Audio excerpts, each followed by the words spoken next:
નમસ્તે, મારા વિડીયોમાં તમારું સ્વાગત છે।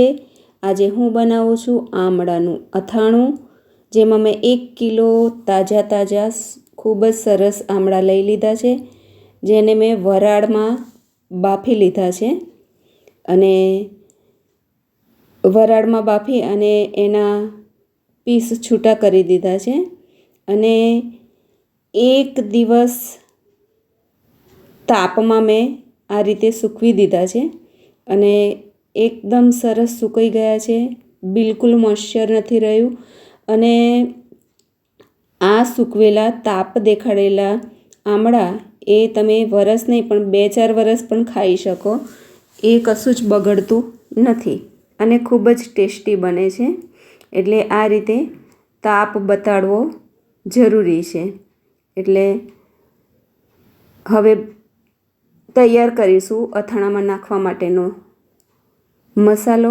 તો એમાં આખા સૂકા ધાણા 2 ચમચી લઈ લીધા છે, 2 ચમચી રાઈ, 2 ચમચી જીરું, 2 ચમચી વલિયારી પાવડર, થોડો અજમો અને 2 ચમચી મેથી નાખી છે, 4 સૂકા મરચાં નાખ્યા છે। હવે આને પણ આપણે ધીમા તાપે સરસ શેકી લેવાનું છે કે એમાં કંઈક બી મોઇશ્ચર હોય એ બધું જ જતું રહે। તો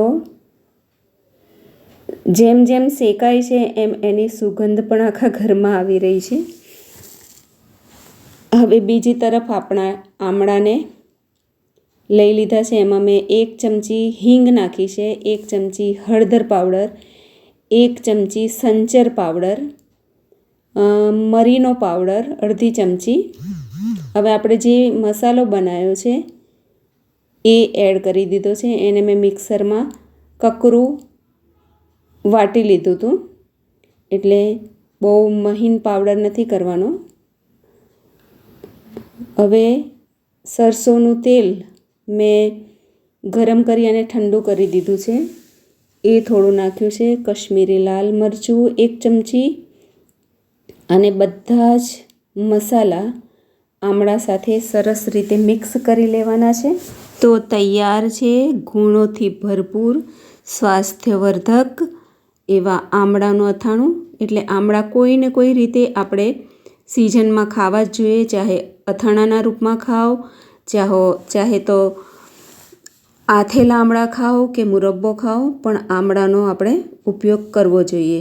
તો આ રીતે બરણીમાં ભરી લેવાનું છે અને જે વધેલું સરસોનું તેલ હતું એ મેં એડ કરી લીધું છે કે જેનાથી એ ખૂબ સમય